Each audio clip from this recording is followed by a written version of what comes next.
है, भूखल घासी की मृत्यु होगी, उसके पूरे परिवार का लोग मृत्यु से चले गए भूख से, उसमें क्या हुआ?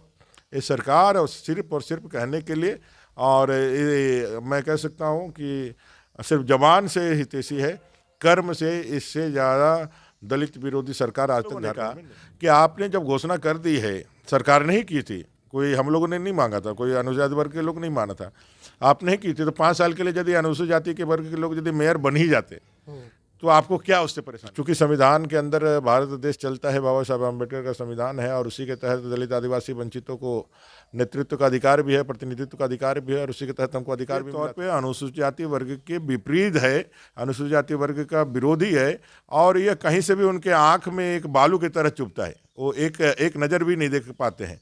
इसका कई सारे उदाहरण हैं, चाहे महादलित तुरी परिवार जामताड़ा का मामला हो, या फिर अभी मोरू मातू पांडु गुमला में 29 अगस्त से इस ठंडे में अपने घर द्वार से मुसलमानों द्वारा भगा दिए बिल भी लिया है। हम लोगों ने कहा कि यह 50 लाख की आबादी जनसंख्या जो झारखंड में निवास करती है, उस अनुसूचित जाति वर्ग के स्वाभिमान और उसके सम्मान पर आपने कुठाराघात किया।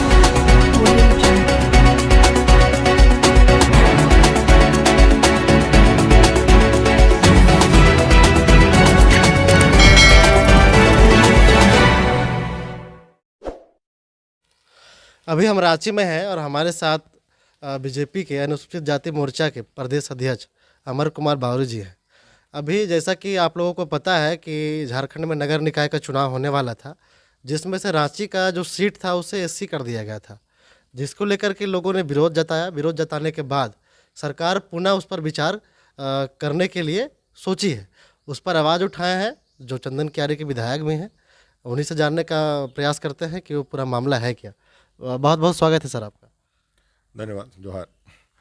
ऐसा है, झारखंड बनने के बाद 2011 में नगर पालिका संशोधन विधेयक पारित हुआ, और 2011 से लगातार नगर पालिका के चुनाव होते हैं। 2019 तक बहुत सारे नगर पालिकाओं का टर्म पूरा हो गया था, लेकिन कोरोना के संकट काल के आड़ में सरकार ने 2 साल इसको विलंब किया। 2022 में पुनः इसी सरकार ने, कांग्रेस जेएमएम और आरजेडी की सरकार ने कैबिनेट से इसकी हरी झंडी दिली, और नगर पालिका चुनाव के लिए जो चक्रानुक्रम आरक्षण का रोस्टर प्रणाली जो लागू किया था 2011 में, उसी के आधार पर फिर से जो आरक्षित सीटें हैं उनका बदलाव करते हुए राजभवन को भेजा।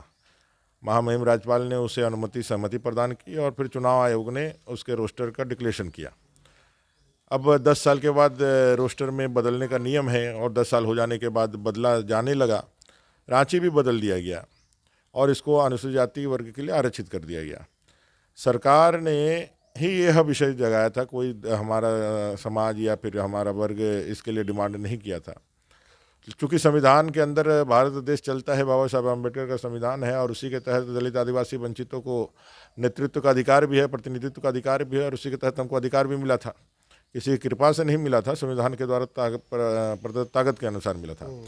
लेकिन जैसे ही अनुसूचित जाति वर्ग के लिए आरक्षित सीट हुई, सरकार ने ही परायोजित करते हुए, एक पूरे षड्यंत्र के साथ परायोजित विरोध कराया, जिस विरोध का कोई माने मतलब नहीं था। यहाँ हजारों लाखों लोग सड़क पे उतरते हैं, लेकिन सरकार पीछे नहीं हटती है, और सरकार जो है अपने काम को आगे बढ़ाती है, संविधान सम्मत कामों को आगे बढ़ाती है।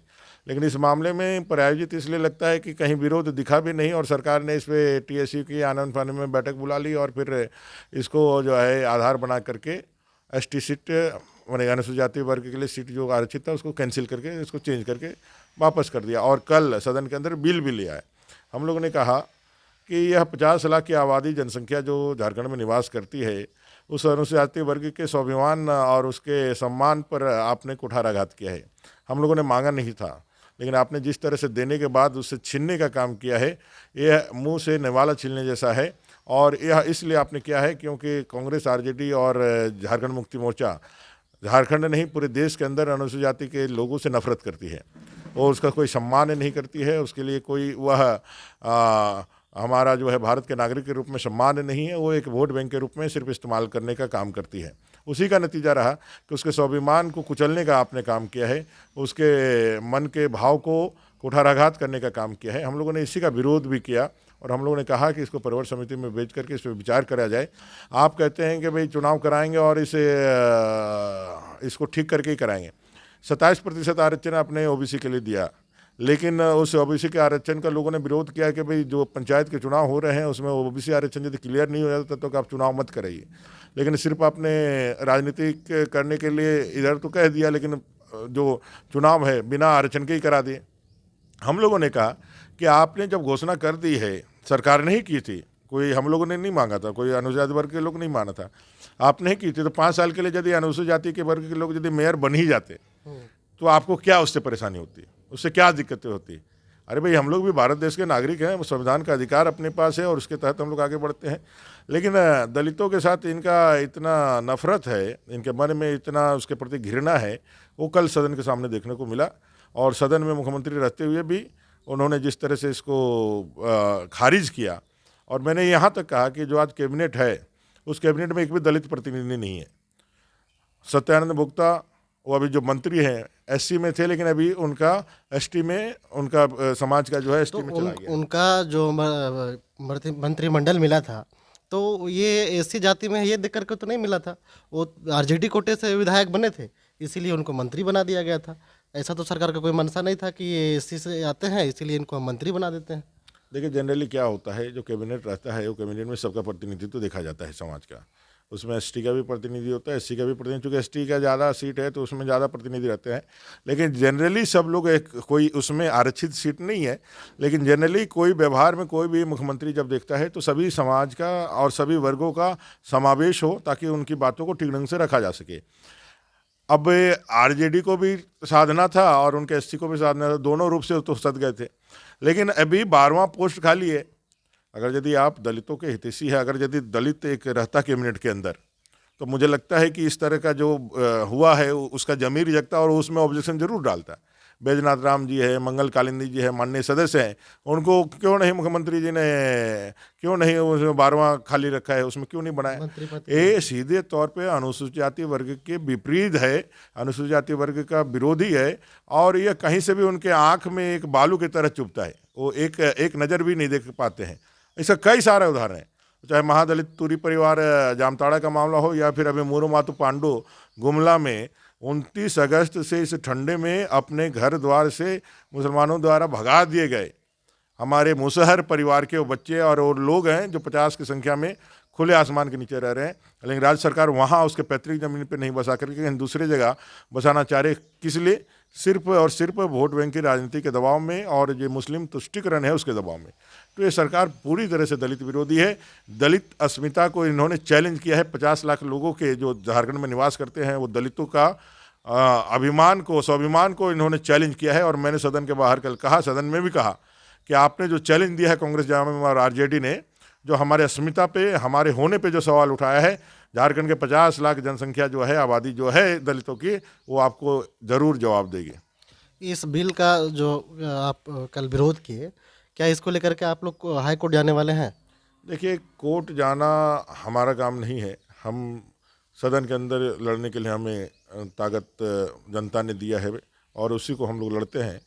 लेकिन बहुत सारे प्रबुद्ध लोग हैं, बहुत सारे ऐसे समाज के अगवा लोग हैं जो कोर्ट जा रहे हैं, गए भी हैं और जा भी रहे हैं।